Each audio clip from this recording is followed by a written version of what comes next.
Hey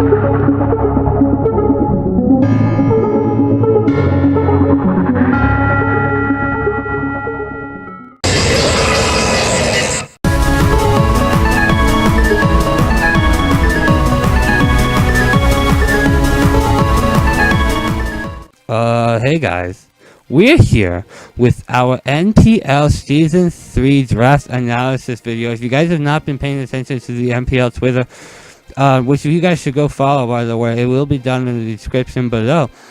We have indeed begun NPL Season 3. It is currently December 28th. We have just finished our draft earlier today. And I was so excited to get my my draft analysis video out to you guys. So I had to make it just immediately. We finished our draft earlier today, but the season won't be starting until the mid to late January. But I'm really excited for NPL Season 3. It's another chance to compete in the NPL. We finished 10-2 last season. Second place overall in the league, only to another 10-2 teams because of differential and whatnot. We ended up getting booted the first round of the playoffs to the eventual champion, though. My boy Rosalyn, the coach of the Borussia Darkrai. So that's very exciting for him. Congratulations. But I want his title, not gonna lie. But anyways, this is going to be the team that we drafted for NPL Season 3. If you guys were curious, the NPL Twitter will be down in the description below, in addition to links to all the coaches' channels, so you guys can go check them out. Subscribe to everybody so that you can see their draft analysis as they go up, as well as their team builders and battles that will be going up every week on Monday this year instead of Sunday. So that is one change to this season, is that on Mondays we are doing uploads instead of Sundays. So we're going to talk about the 11 Pokemon that I drafted, but real quick, just in case you guys didn't know, I wanted to, actually, before we get started, we should probably talk about the elephant in the room, and that is, yes, I did get a new microphone stand, so I don't have to use Crutchmark anymore, so that's very exciting. That's probably the only thing that's different about me right now. So, I guess we can just move on. Ow, it hurts to smile. Anyways, just in case you guys were curious and do not know how our draft works, the way we draft is that you have to draft 11 Pokemon from specific tier lists.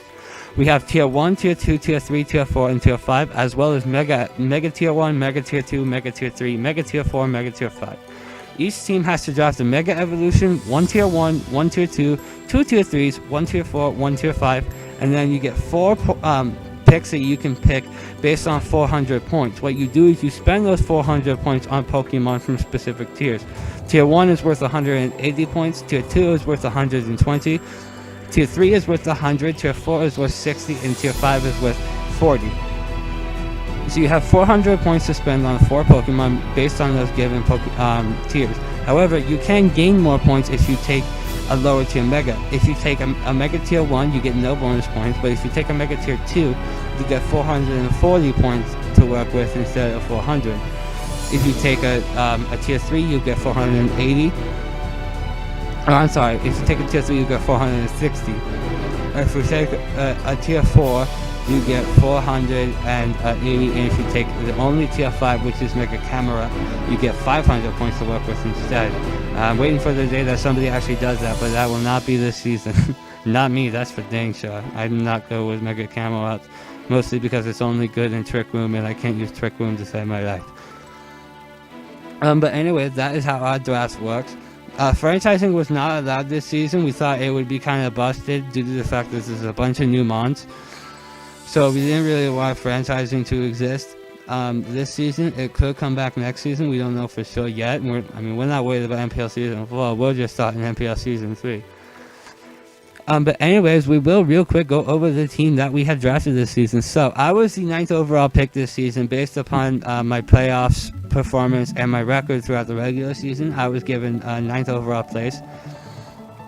Picks 1 through 8 were teams who got a better record and a worse record and missed playoffs, or B, mid playoffs also lost round 1 and had a worse record than me in the regular season. The 2 teams higher than me that were returning this season being the Portland Crobats and the Kansas City Kakunas are the 2 teams that made it further into the playoffs. The next 4 picks were for our 4 new coaches that we recruited for this season.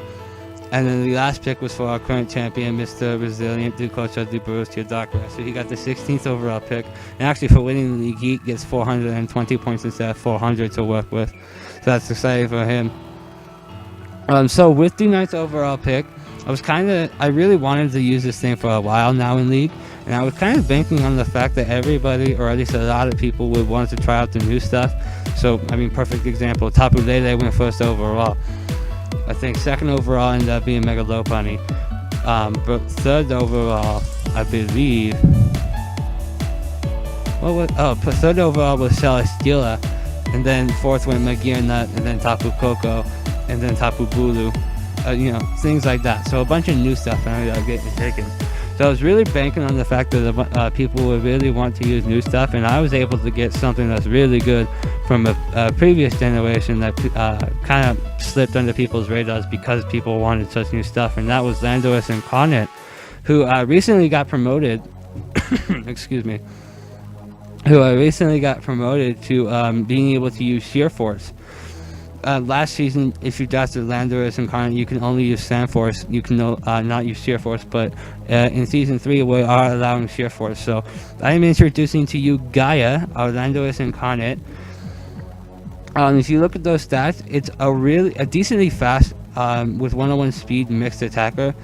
125 attack and 115 special attack is definitely not something to laugh at, and ground flying is a really good offensive and defensive typing. It would be a lot better if I got some better flying stat, but that is okay with me because I have power of fly and hidden power flying. That's about it. But with access to Sheer Force, landorus has become a serious threat in the format because of access to moves such as Earth Power, Psychic, Focus Blast, Sludge Wave, and whatnot. In addition, it also has a really good physical move pool. Its physical move pool doesn't really take good advantage of Sheer Force, but it is a possibility. Excuse me. Access to Stab, Earthquake, Explosion, which is a really cool move that landorus gets. Knock Off, Outrage, Stone Edge or Rock Slide, Super Power, and even U-Turn for Initiative. But I think the main selling point about landorus is that it only has 2 weaknesses, being a weakness to water and a quad weakness to ice, and that could be very easy to patch up later on. In addition, landorus has technically 4 though, really viable options for setup, and that would be Bulk Up, Calm Mind, Rock Polish, Swords Dance, and Substitute. If you want to count Substitute, that's why I say 4, technically 5. So I can get up to just bullshit high attack. I can get up to good high attack, good defense, good special attack, good special defense, and I can even super boost my speed as well to outspeed virtually every threat in the game, unless you're running like a Choice Scarf Ninjask or something stupid, broken nuts like that. But that is our landorus this season. The first one on our team. The next Pokemon we ended up drafting was Volcania.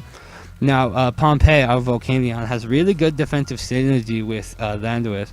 Landorus, having its 2 weaknesses to ice and water, is perfectly patched up by Volcanion due to the fact that Fire Water will quad resist ice, and its ability to water absorb helps it be completely immune to water stab from opposing Pokemon that want to go attack landorus. In addition, you guys see that little Z crystal over there in between the word water absorb and Volcanion there. That is because Volcanion is going to be my Z user this season. The way the Z moves are working for Season 3 of the NPL, and this is subject to change because we are still kind of suspect testing Z crystals. They're new in the meta. We don't really know what they do in the leagues quite yet. So they could be increased, they could be decreased next season, we don't know yet. But the way they work in Season 3 is that at the end of the draft, we get to pick 1 Mon from our roster that will be our Z-Mon. That Pokemon could have a Z-Crystal on your team. However, it is the only thing that could have a Z-Crystal. So, note that I said could Z-Crystal as well. It doesn't have to be carrying a Z-Crystal. So 1 week I can bring like Firium Z Volcanion, and then next week I can bring Choice Specs Volcanion. I could be carrying a Z Crystal, but I don't have to be. In addition, it's the only thing out of the 11 Pokemon that I drafted that could be holding a Z Crystal, if that makes sense. It's kind of like how the UCL does Mega Evolutions, if you guys know what the UCL is. But Volcanion, going on to how normal Volcanion works, is it's a pretty bulky mixed attacker. Really, every stat isn't bad except for its mediocre speed stat at 70. But 80 HP with 120 defense and 90 special defense, plus the fact that it has only three weaknesses to three. I mean, they're decently common types, but not excessively common. Being electric, ground, and rock. It can definitely take some hits and retaliate with some very powerful fire stab and water stab. Access to Fire Blast, Overheat, and Flamethrower, as well as Flare Blast and Flame Charge if I wanted to go physical that week. In addition, it gets access to the move Steam Eruption. It's the only Pokemon that learns the move Steam Eruption. What it does is it's 110 power with 95 accuracy, has a 30% chance to burn the target. It's basically a supercharged Scald that doesn't automatically thaw the user. However, I have Fire Stab to immediately thaw myself if I ever get into a situation where I'm frozen and I'm like, oh, I wish I had Scald. I'll be fine. In addition, Volcanion gets some pretty good offensive coverage options such as Earth Power, Earthquake, also gets Explosion, Flash Cannon, Focus Blast, Rock Slide, Stone Edge, Super Power, Sludge Bomb, and Sludge Wave, and some decent support moves as well. It gets access to Will-O-Wisp, so that'll help for attacking or burning opposing physical attackers, as well as Haze if I don't like the fact that something is setting up. I can run Haze on that particular Pokemon and not have to worry about it anymore. So yeah, I really like the Volcanion pick. It works really well with Landorus. I already said it's either resistant or immune to all of Landorus's weaknesses. And in addition, Landorus is completely immune to ground and electric, which are two of Volcanion's weaknesses. So the only true weakness I have with these two Pokemon would be rock typing, and that's very easy to patch up with my other 9 draft picks. I didn't really end up doing that because rock weakness is really hard to patch up. But that's okay. I don't have a lot of resistances to rock, is my main problem. This is my only weakness to rocks as well, I believe. Yes, this is my only weakness to stealth rocks as well, so that discourages people from being stealth rocks against me as well, so I don't have to worry about that bullshit. The next one on this team we drafted was Megazor. We were going to name him Rock Paper this season. I'm so proud of that nickname. I really love that nickname. Has the ability Technician, which if you guys do not know what that does, it takes moves that have 60 base power or lower and gives them a 1.5 times power boost. So things like Bug Bite, things like Bullet Punch, things like Metal Claw on Scizor, and Pursuit is a really good one as well. Things like those are really powerful on Mega Scizor. Let me bring up Mega Scizor so I can look at some of the moves it gets. No, them all off the top of my head. I'm still learning. I'm just a boy. 150 attack backed up by 140 defense and 100 special defense with a mediocre 70 HP stat and mediocre 75 speed stat. Scizor is a really powerful threat. Then you throw in the fact that it only has one weakness, which would be fire. And I have a Volcanion that quad resists fire and is also immune to another crippling weakness of Scizor, which would be Scald. This is a really good 3-man offensive core right here. Really good offensive capabilities from Landorus and Scizor, and everything, if not most things that deal with those two threats are beaten by Landorus, except for maybe something like Mammothswarm, which actually ended up being in my division, of course. #blame Alpha 2016. But anyways, Scizor is also, one thing I didn't mention about Landorus actually, I want to go back to Landorus quick, is that it gets access to Stealth Rocks. So worst case scenario, I do have a Stealth Rock user. It's not a very good one, but I have one. That made me think of that because Scizor gets Defog, not a great Defog user, but a possible Defog user if I need to run it that week. Access to Stab Technician boosted Bullet Punch and Stab Technician boosted Bug Bite, as well as U-Turn for Initiative, makes Scizor a really good offensive threat with its dual stab, backed up by the fact that it gets decent offensive coverage, not great, but decent. Things like Aerial Ace and Pursuit or Night Slash or Knockoff as well, and Superpower, And Quick Attack, if for some reason I want to run Quick Attack instead of Bullet Punch. I don't know why I would, but I could. Make Scizor a really powerful threat. In addition, there's a new move this generation called Brutal Swing, which is a 60 base power dark type move that hits everybody on the field.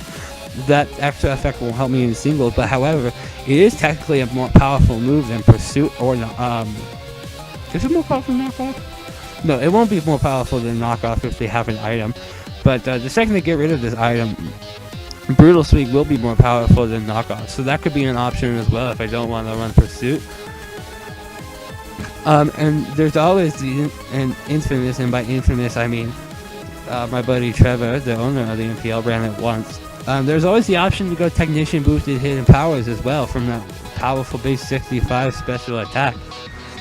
If you have if something has a crippling quad weakness, like if I was facing, for example, a Kartana, that's just the first thing that came to my mind. The Kartana didn't end up getting drafted, but I could potentially run hidden power fire on Scizor because that thing will probably drop to a quad weakness Technician boosted hidden power, even if it was coming from base 65 special attack. So there's always a possibility of me running Technician boosted hidden power on my Mega Scizor. So far, this is a really good defensive and offensive core with Scizor, Landorus, and Volcania.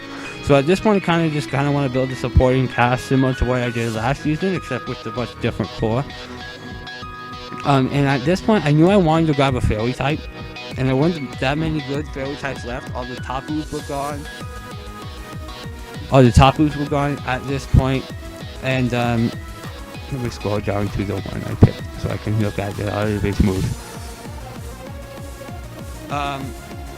So I really wanted to get a good Fairy, and what's really interesting is that a pure Fairy typing, my team doesn't really care about the poison and steel weaknesses it would bring on.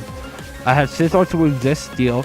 I have Volcania that's quad resistant to steel. I have Landorus that's resistant to poison, and I have Scizor that's immune to poison. So the next one I actually ended up getting, I was really surprised it fell to me in round 4, was Sylveon, which we will be nicknaming Dovahkiin.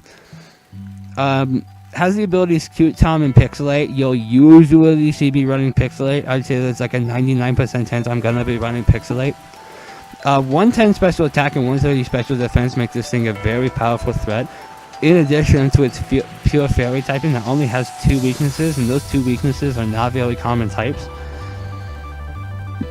In addition, it gets Pixelate gets boost to its Hyper Voices, so it's really strong Fairy Stab.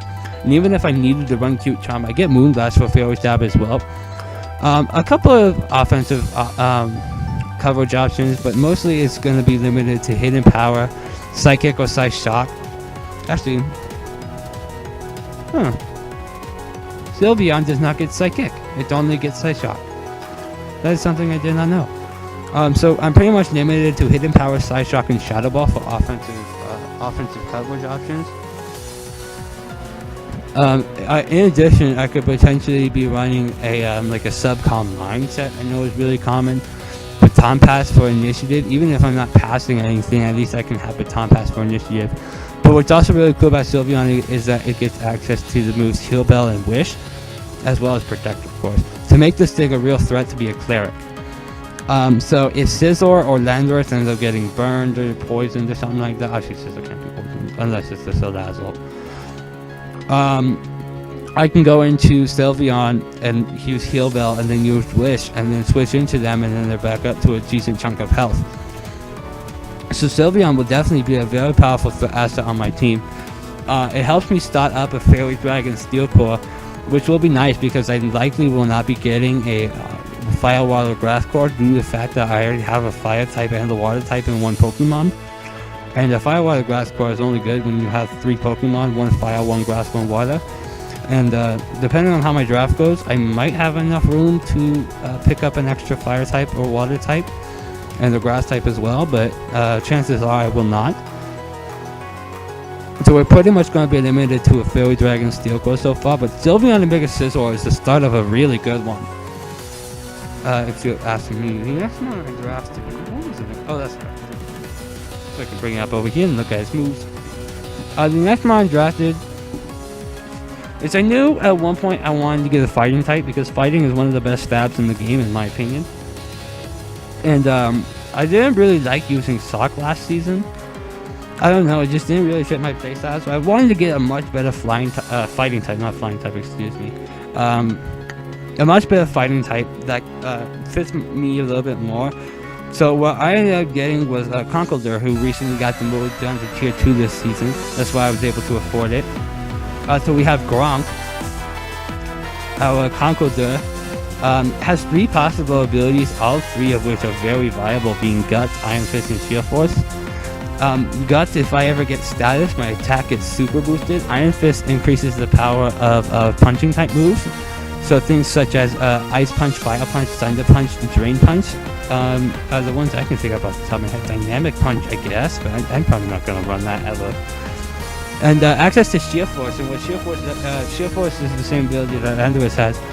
I guess I didn't really explain what it does, is it gets rid of the secondary effect on moves and increases the power instead. So if I wanted to run like Sheer Force Ice Punch would be really a lot more powerful, but wouldn't have the chance to freeze, which is a sacrifice I could definitely be willing to make. Access to really strong priority and Mach Punch that is also Iron Fist boosted if I go that route. Another knockoff user.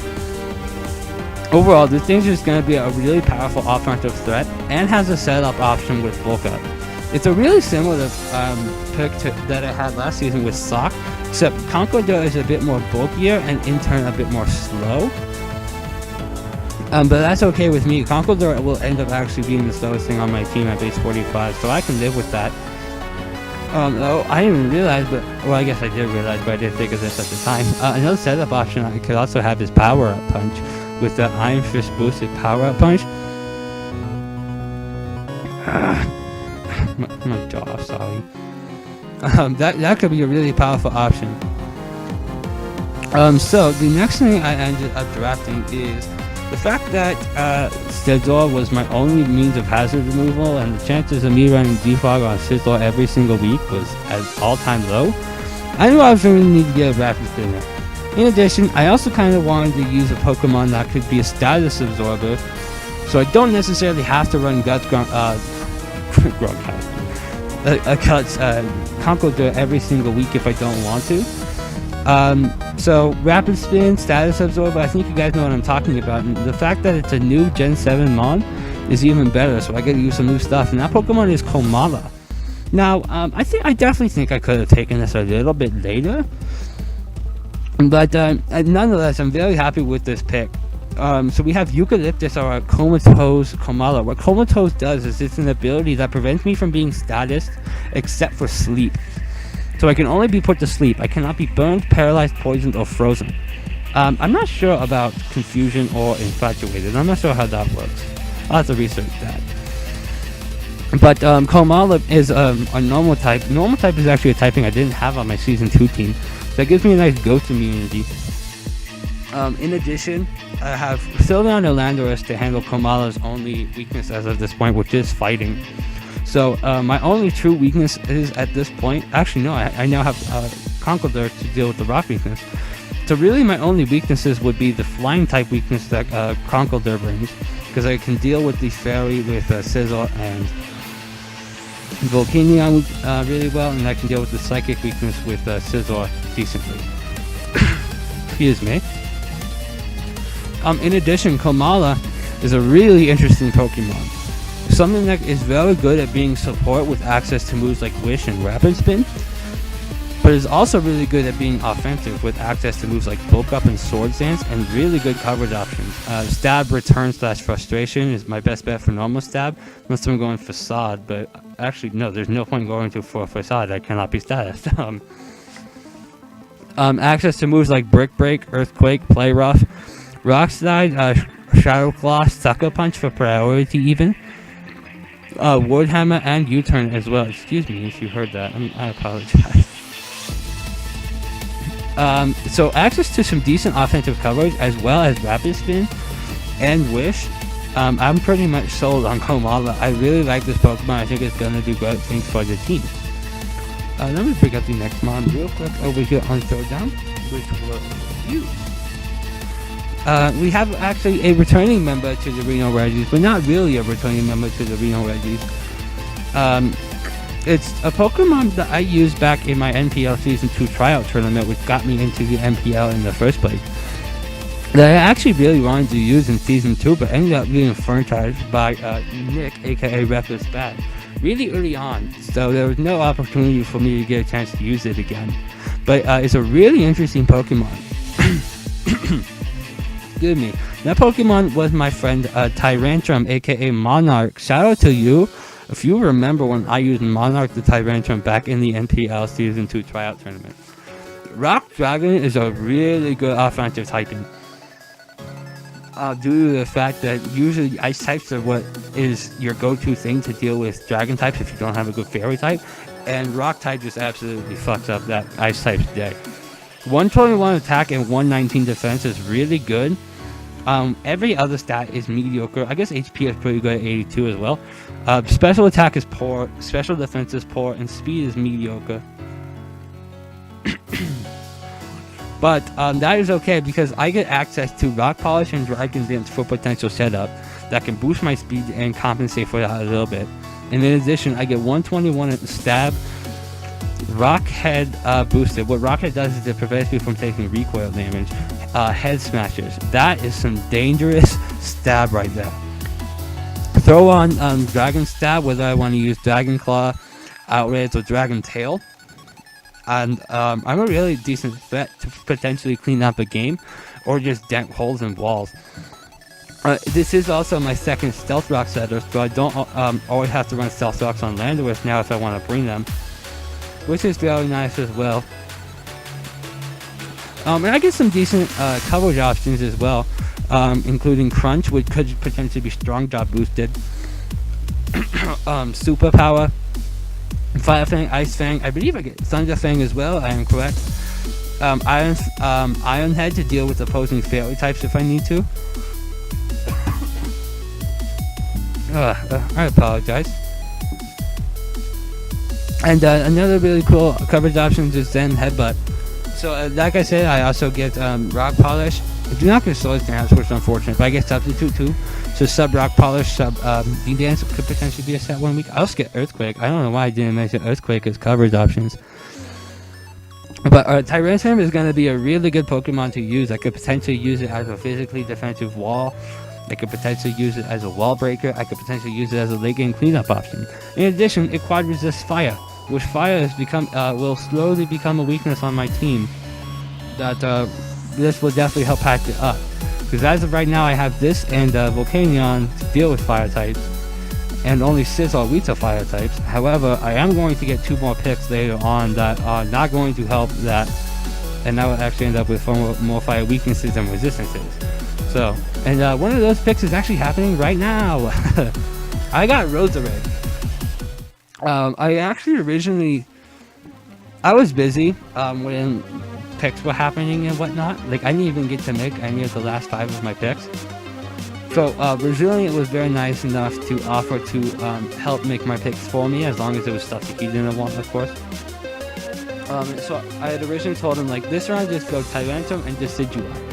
And Decidueye ended up getting taken by Turbo Blaze, coach of the Hidden Leaf Village Rosaways, ironically enough, before I even managed to get Tyrantrum. So that was out the window early. So what I decided to do was get a different grass type, which was Rosalyn. Now, Rosalyn has 2 really good abilities, being Natural Cure and Technician. Natural Cure is, if I switch out when I have a status condition, that status condition is cured. So there's a 3rd status absorber as well, in addition to Kamala and Conkeldurr. Let me look up Rosalyn. And Technician is really good too. I don't have a lot of Technician abusable moves in terms of grass and poison stab besides Magical Leaf, which could be fun to use, but I believe Energy Ball is just as strong. Leaf Storm is potentially stronger. And Giga Drain is usually my main stab that I would use on a grass type. I get access to Sludge Bomb. Ironically enough, I drafted another grass poison type with its only poison stab being Sludge Bomb. And that's not true. I kept on Venom Shock. Ooh, spooky, scary. Or poison thing too. But what's really cool about Technician is that hidden powers are all technically considered a base 60 power. So Hidden Power Fire essentially became Flamethrower. Hidden Power Ice essentially became Ice Beam. Hidden Power Electric essentially became Thunderbolt. Hidden Power Ghost is even stronger than Shadow Ball. Don't know why I run Hidden Power Ghost, because I learned Shadow Ball, but whatever. I also get some pretty decent coverage options outside of Hidden Power, being Dazzling Gleam, Shadow Ball, and Extra Century. And what's also really cool about Roserade is I have access to recovery in the form of Synthesis, access to Sleep Powder, access to Stun Spore, access to Spikes, and access to Toxic Spikes. Something I really missed out on having on my NPL Season 2 team was Spikes. I had Toxic Spikes and I had Rocks, but I didn't have Spikes. I now do have Spikes if I want to go that route. Overall, there's a lot of different offensive things I can do with Roserade's 125 special attack, and I can even potentially make it specially defensive with 105 special defense.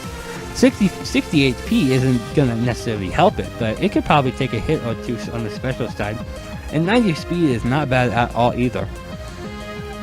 Toy Scarf Roserade is very viable in the form of, because its special attack is already so strong. So you never know what you're gonna see from me. That's the best part of the mystery. What's the next one? So this is actually a Pokemon, well, not necessarily this Pokemon, that I really wanted to use for a long time. I wanted to use one of this trio. For a very long time. I finally got an opportunity to use one of them, and the Pokemon I got was Mesprit. I've always really wanted to use Mesprit, Uxie, or Azelf in the format. Just never had an opportunity to draft one until now, when it fell all the way down to round 9. And I needed a good Psychic type, as well as another thing that could potentially set up rocks.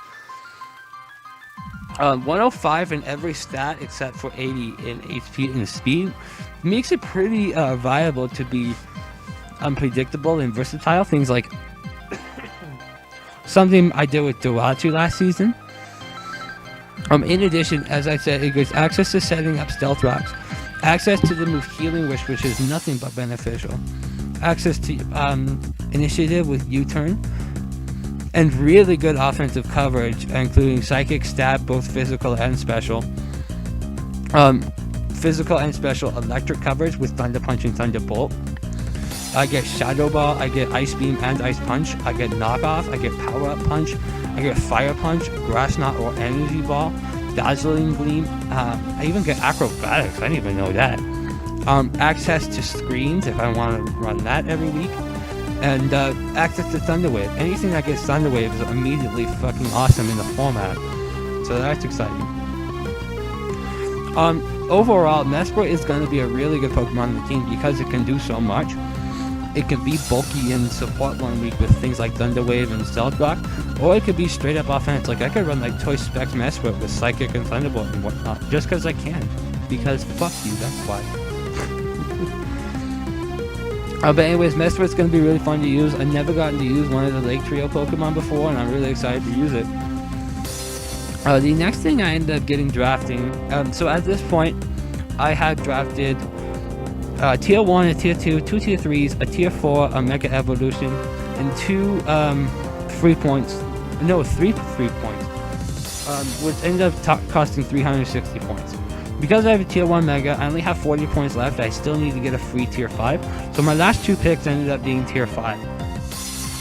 The first pick I ended up getting was the fact that I noticed I really needed Dark Stab, and having some more speed would have been nice as well, because at this point, my fastest thing was Landorus at only base 101, and my fastest thing still won't even be ultra fast, but at least it's not Landorus at 101. The next thing I ended up drafting was Liepard, who we will be nicknaming Selena Kyle. By the way, if I did not go over it, who didn't? Yeah, so Roserade will be called Violet, Mesprit will be called Destiny, and Liepard will be called Selena Kyle. Access to 2 decent, 1 really good ability, 1 decent ability, 1 terrible ability. Limbo does not help very much. Unburden will be really nice if I want to use like normal gem Fake Out or something like that to super boost my speed and then make sure really nothing outspeeds me. But the ability I'm probably going to be using the most is Prankster, and what Prankster does is it gives a priority to all status moves However, Dark types actually got a buff in this generation. They're immune to the effects of Prankster, so we'll have to watch out for that. But Liepard gets some really cool moves. Especially moves that abuse Prankster. Things like Thunder Wave and Taunt, Trick, Toxic, Encore are all really good, fun stuff to use. Prankster Nasty Plot, if I want to set up. Its attack and special attack is the same, so I could go physical or I could go special.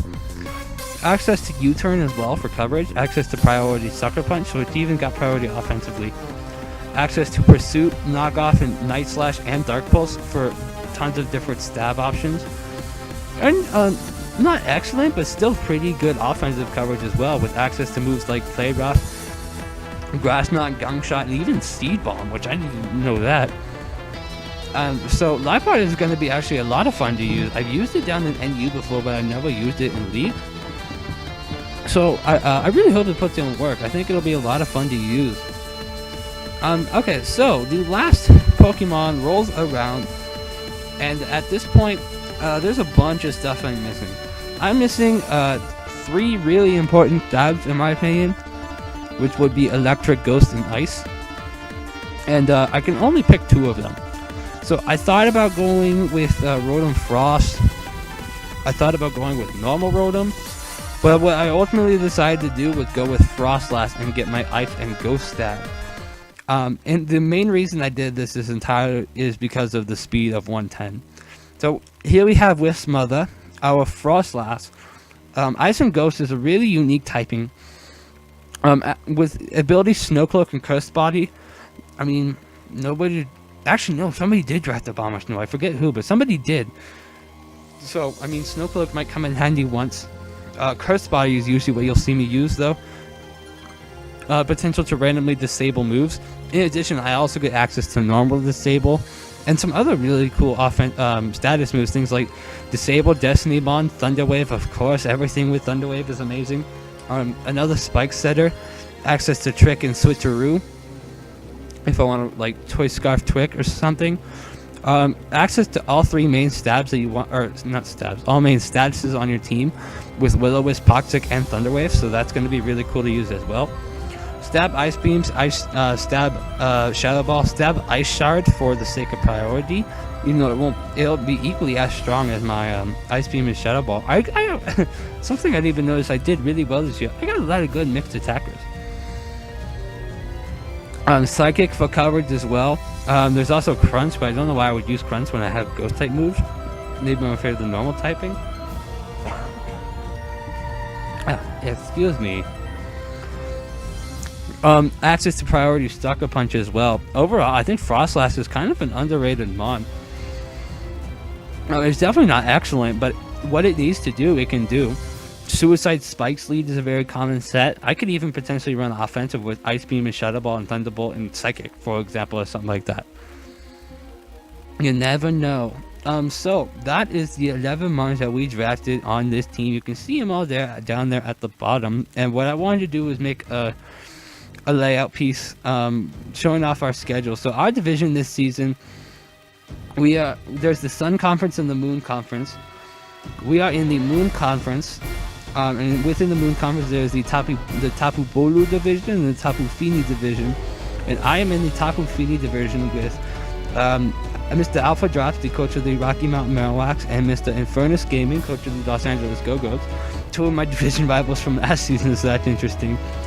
And my other division rival is not a newcomer to the season, but a newcomer to me. I didn't even play him last season, and that's NC Squared, the coach of the Litchfield Park Lavatage. So that'll be really cool. Didn't get to play him last season at all. Now I get to play him twice. But you could also see our non-divisional matchups. We have that week 4 match against the Borussia Darkrai. It's become a tradition. I figure get it out. I'm excited, or not figuring. What the hell am I talking about? I'm excited to get my Kryptonite out of the way early. I'm 1-4 against Rosalyn in my career. I'd like to change that to 2-4. We play Mr. Noiva Nation, who we did not play. Well, we technically did not play. But that's a long story. Who we didn't play last season, so that's exciting. We are facing off with one of the newcomers, and he's in the form of Mr. Blue Victini, aka Sebastian, coach of the Montreal Monfernos, who is a newcomer this season and has actually become a very good friend of mine, so that'll be very exciting. He's a very good player on the format. He won the ITL Season 4 as well. So it's very exciting. I'm looking forward to playing him. I get to play the Long Island Golducks and their coach Sheer Force, the owner of the league, who I did not get to play last season as well. So that'll be very exciting. Trevor's become a very good friend of mine as well. It's a Nevada tradition. The Reno team has to play the Vegas team. So the Reno Regis have to take on the Cincinnati Star Raptors at some point. It's a Nevada tradition. The fight for the Fremont Cannon in the form of Pokemon. The battle for the Fremont, I wish there was a cannon Pokemon. The battle for the Fremont 2 cannon. That's what I'm going to call it. Heck yes. I fucking win at names, man. In week 9, we actually get to play the Kansas City Kakunas and their coach AdamTheBeesKnees, the Season 2 runner-up, who actually have a little bit of history with in the NPL, but not the actual NPL.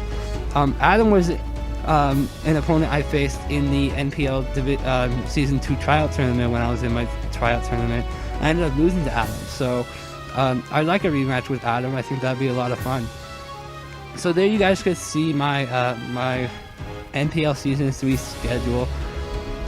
But anyways, that's all I have to say for this video. It's a really long video, over 40 minutes. But anyways, I do hope you guys did enjoy this video. If you did, a like and a subscription would be much appreciated. Make sure you guys go follow the NPL Twitter for news and updates. It's probably been announced by the time this video has come out, but we have a new project coming out for the NPL Season 2, not season, but whatever. It's been a long night, guys. We have a new project coming out for the NPL, so that's very exciting, and I encourage you guys to go check it out.